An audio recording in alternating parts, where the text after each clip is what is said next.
мен каршы добуш бердим. Кеп мадумат болгон мамилемде эмес. Көп жагынан көз караштар үстөп келбейт. Бирок бул парламентаризмге болгон бир чоң сокку болду да.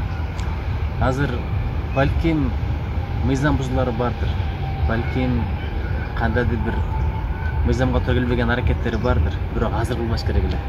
2 жыл батыл өтүп кетти, 3 жыл кое турса мандаты бүтмөк суроо. Ошондон кийин кылса болмок. Азыр эмне кылсаң деле мындан журт саясатты көрөт да. Анын үстүнө бул кишинин позициясы белгилүү. Ар бир саясий окуяга карата көз караштарын айтып турат, көбүнчө оппозициялык мааниде. Ынтымагында ыдырата турган бир көрүш калды эсептейм. Кыргызстанда бир эле орган бар, расмий орган. Ар бир адам өзүнүн көз карашын айта ала турган, бул жогорку кеңеш. Эми көп депутаттар үчүн бул сигнал болот да. Түз жүрбөсүңөр, балким башкачараак шаарлар көрүнүп калышы мүмкүн деп. Ишинибиз ачылып калды.